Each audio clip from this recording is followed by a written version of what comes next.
Yogen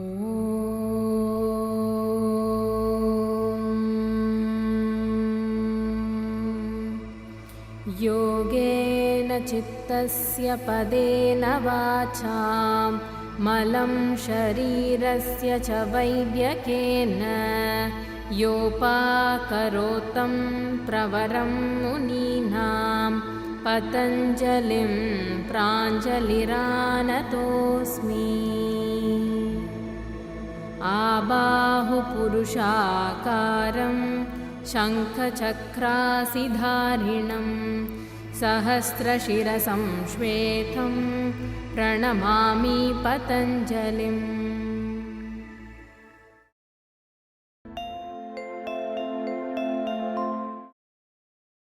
Today, we start a series of episodes that aim to give you an understanding of Iyengar Yoga. In this series, we will see fundamental asanas across all categories: standing, sitting poses, forward extensions, back extensions, twists, and finally, restorative poses. The first pose that we will start with is Tadasana. Tadasana is the fundamental pose in the Utthishta or standing state. Tadasana means a mountain pose. Just like a mountain stands tall and erect, the practitioner also must stand tall, firm, and erect in this asana. One must not dismiss Tadasana as an easy pose. In fact, Tadasana is the fundamental pose in all standing asanas. It is so because it's approachable. Everybody can stand, but to stand evenly on two legs, to be able to distribute their weight equally, to execute and understand and experience all instructions, if one can learn how to do it in Tadasana. For example, if the instruction is to push the thighs back, push the femur back, roll the thighs in, raise the chest up, raise the arches of the foot, etc. If a person can do this in Tadasana, which is approachable, to be able to translate it into other upcoming asanas, which may be more complicated, which a person may not be able to hold for a period of time that is as long as Tadasana, then these actions more easily translate into upcoming asanas. Therefore, to practice it in Tadasana, establish it and understand it in Tadasana is very important. Now we will go on and see how to do Tadasana.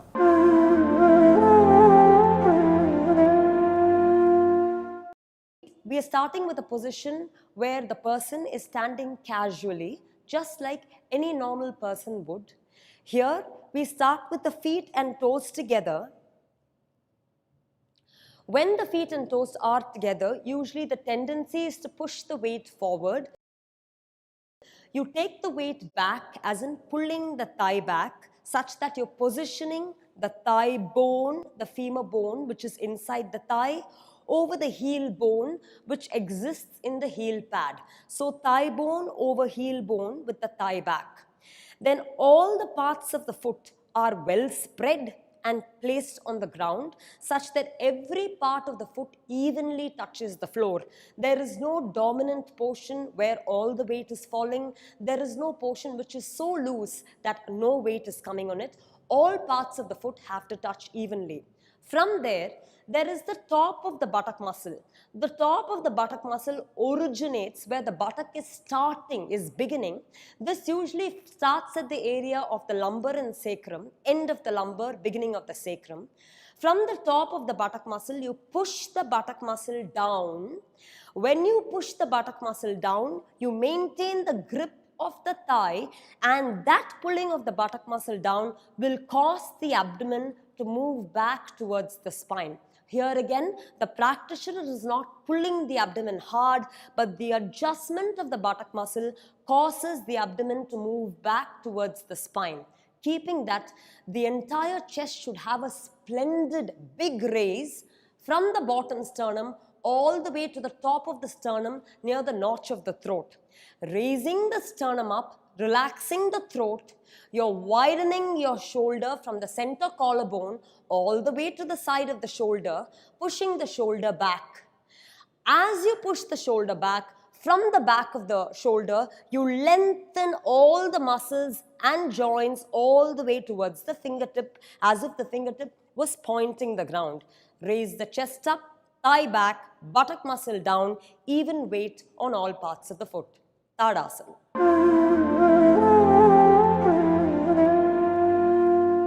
We are now moving to the next variation in Tadasana, Urdhvastasana.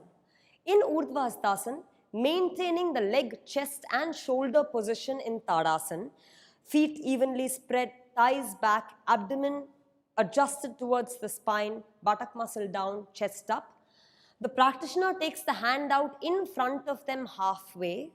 When the hands go from the shoulder to the very tip of every finger, the hand is well stretched, chest is raised, such that the sternum is above the level of the arm at this position. From there, extending the side of the body, think of every side rib as if you're counting steps and raising step by step. Every rib must be raised up when the hand moves up to Urdhvastasana. When the hand moves up to Urdhvastasana, the side of the body should be tall, the sternum should not sink, sternum should also be tall, throat relaxed, arm should be stretching from the outer and inner arm, elbows should be locked all the way up to the fingertip. You should have energy zipping through the sides of the body to the fingertip. Knees back, thighs back, foot well spread, weight distributed evenly over the leg. In this asana, it is important that the upper arm moves behind the ear. Urdhvastasana.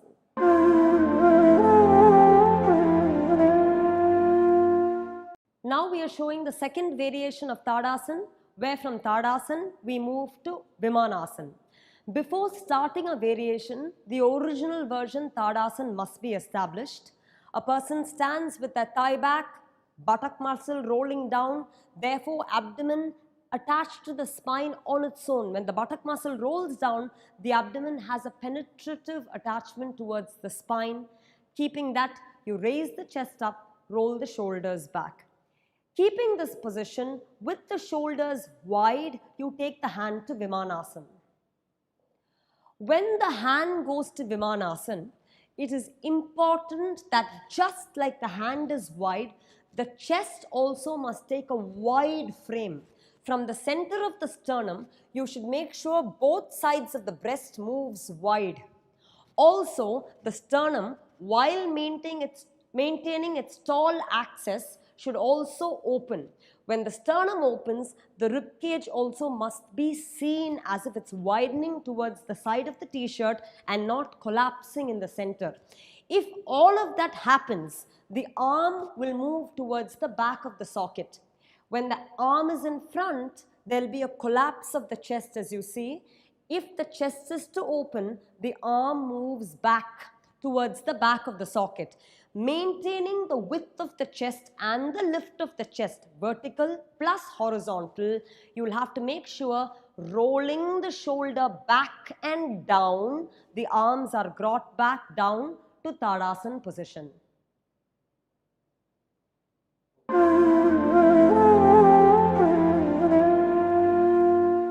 Now we are going to the third variation, Urdhva Badangulyasan.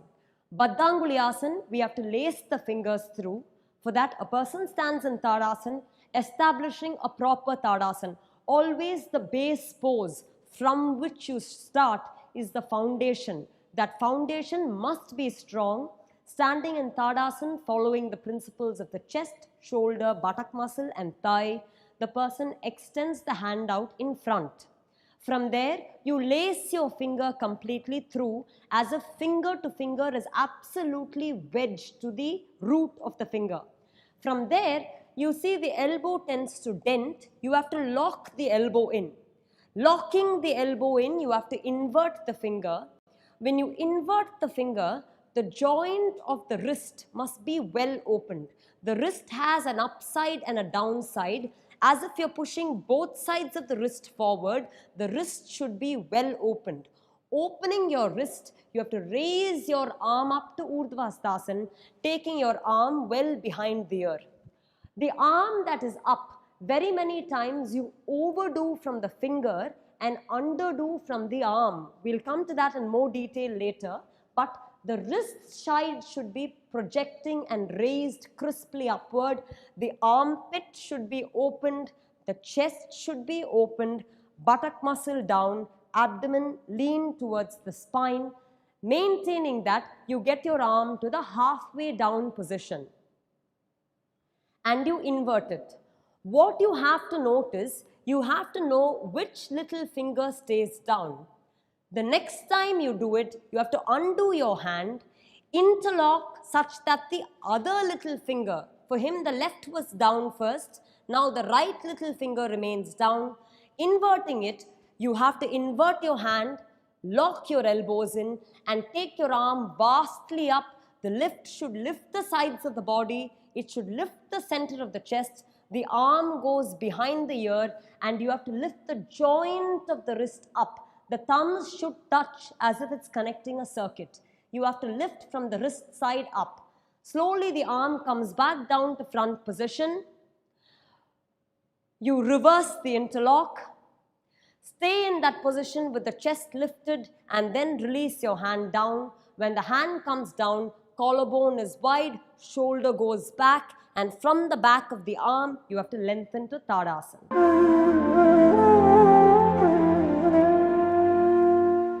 Now we are presenting a variation of Tadasana again, which is Tadasana in the lying down position. Lying down Tadasana, Supta Tadasana. We are starting from the way a person would commonly sit with a stoop with a sink of the chest. To start with, you'll have to nicely lift the sternum up, roll the shoulders back until the lift of the chest and roll of the shoulder back causes the back ribs to come inside with a projection of the shoulders back. Shoulder back, back ribs in. You must watch that here also you feel that the abdomen is with the spine. You're not going to project the abdomen forward. Keeping the roll of the shoulders back and sharp lift of the sternum up, the person goes to lying down position. And during the lying down position, it's pertinent to see. To explain the position, I'll ask the practitioner to extend the right and left leg. Generally, in this position, you see that there is this vast gap at the lumbar spine. This shows that even when the person is resting, this part of the lumbar spine still pops up. It doesn't rest. That must be rested for the health of the spine, for which the person must bend their leg one after the other. Roll the buttock muscle towards the floor. The buttock muscle which was lifting up must be pushed towards the floor. The abdomen rests on the spine. We explain this in Tadasana, but it's something which can be noticeably seen. Right now, when I push my hand through, there is no gap, which means we have rested the spine. In this position, pressing the heel, he must raise his hip up, insert his hand underneath where we talk about the top buttock muscle. He has to place his hand at the top of the buttock muscle and sharply push the buttock down until the side body, spine lengthens and the spine is clearly placed on the ground. Only after the buttock is placed must he release the right and left hand, crisply maintaining the push or the integration of the back with the floor, of the lumbar with the floor. You have to slowly release the right leg along the ground and the left leg along the ground such that the lumbar does not pop up. In this Tadasana, upon reaching the final Tadasana, there should be no space between the back and the ground. The abdomen should neatly and gently fall on top of the spine. The edges of the shoulders should touch the floor.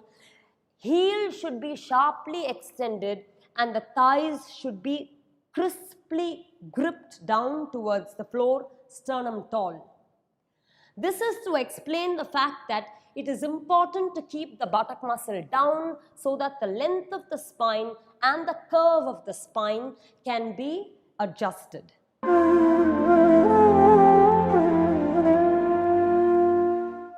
We mentioned a Supta Tadasana variation where we had to lift the buttock up and push the buttock down using our hands.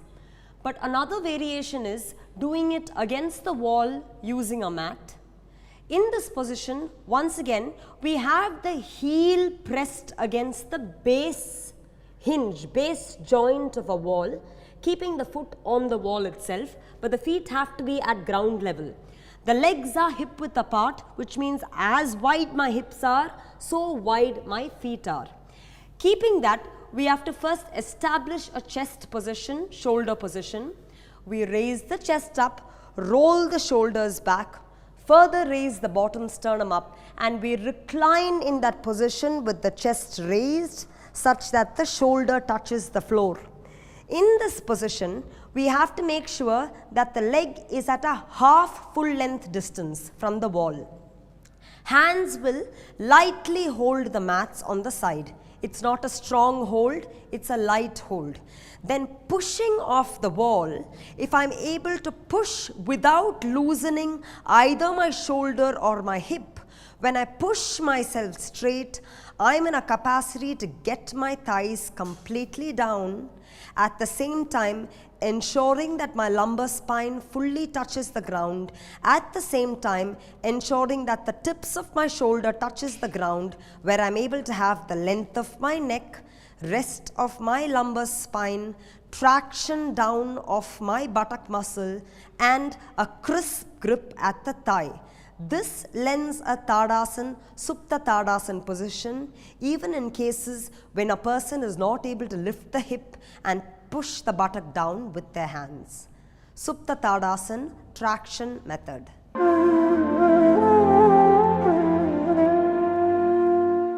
Now we'll be doing Utthirasa Padasana. Utthirasa Padasana is where you jump from Tadasana to move into a standing pose, which means it is a transition phase. It is a very important transition because one, it creates a lot of activity. It creates an high energy state where from Tadasana, you're jumping with your legs apart to Utthirasa Padasana. It is a critical leading point towards any standing pose that you would do later on, be it Trikonasana, Virabhadrasana 1, Virabhadrasana 2, etc. We'll start. First, we will show how the asanas before were linked. In this position, you start from Tadasana, shoulders rolling back, thigh back, chest up, buttock release down. Then you take your hand in front of your chest in a bent position. In this position, your elbows are slightly up because the upping of the elbows raises the side of the body. From the elbow up position, you take your hand straight up to the Urdhvastasana position and then spread your hand side in Vimanasana. Here, your hands go down after that. Here, with the hands in front position, the side body is raised. Hands in front, side body is raised. In the position, when you take your hands up to Urdhvastasana, the vertical raise further continues. Then when you take your hand in Vimanasana, the horizontal spreading happens, which means the spine is completely prepared, firm and active for an upcoming standing position. We will start. Take your hands down. Keeping your hands in front of the chest, you have to jump, spread the legs 4 feet apart in Utthirasa Padasana. When you land, the distance between the two legs should be ideal for a standing pose that you're moving into. The legs are approximately 4 feet apart. Outer edges of the foot should be firmly pressed.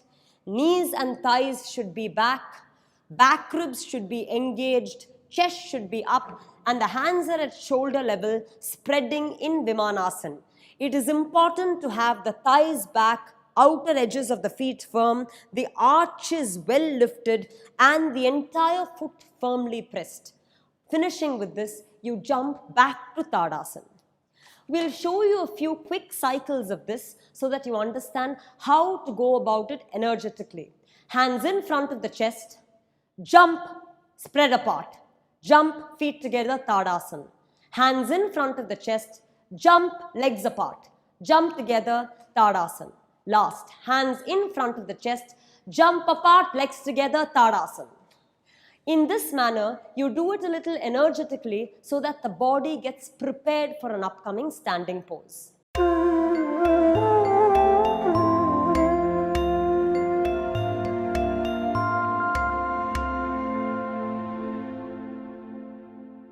just mentioned in Utthirasa Padasana that the hands will be in front of the chest and then you jump and open your legs apart. But there are few conditions such as problems of the knee, hip or ankle where a person or a practitioner is advised not to jump and open their legs apart.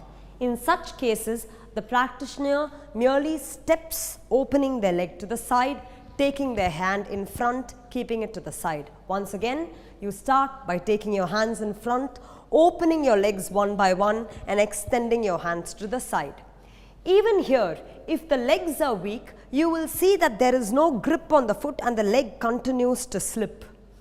In order to avoid the slipping of the leg, initially a practitioner can take the support of the wall where you press the outer edge of the foot both down towards the ground and in towards the wall such that the legs build both strength and firmness. Keeping that leg, you walk the other leg away, you get a practice to plant the foot down and kick it against the wall to develop stability of the foot. You may extend a hand towards the wall and the other hand towards the spine so that you know that you're not leaning on one side. You can centralize yourself in comparison to the verticality of the wall.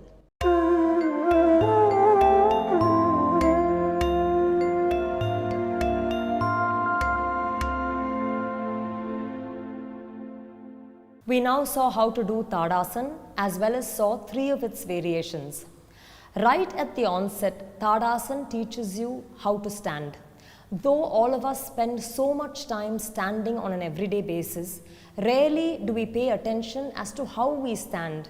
Many a time, one leg is bent, weight is falling on one leg entirely, there may be a protrusion of the abdomen, a strain on the lower back, and we just continue this way.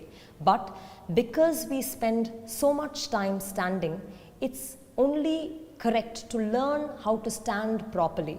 Tadasana teaches you just that. How do we stand in a manner that is healthy and well aligned?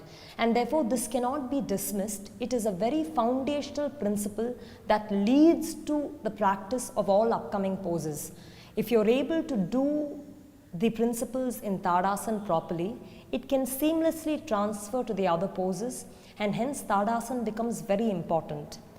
In the classical pose itself, it teaches you how to use both legs properly in the muscles as well as joints, also to keep how the entire length of the spine well stretched, well aligned and lifted.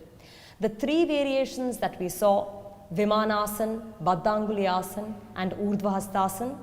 Urdhvastasana teaches you how to stretch the entire length of the spine. Badangulyasan, it also teaches you how to stretch the length of the spine laterally. Laterally is important because we have paired organs such as kidney or lungs, and if we are able to stretch the intercostal muscles and raise the sides of the body, it gives good working space to those laterally paired organs. Also, Badangulyasan helps exercise the appendicular joints, the wrists, fingers, shoulders, etc. These are all properly engaged in Badangulyasan. In Vimanasana, because the hands are spread to the side in a way from the center of the sternum all the way to the sides of the hand, we are trying to stretch the internal lateral space of the body as well as the expansion of the diaphragm is well addressed. This is also very important for proper breathing. Hence, Tadasana is a complete package, must be practiced regularly. In the next episode, we will see more standing poses. Until then, happy practicing.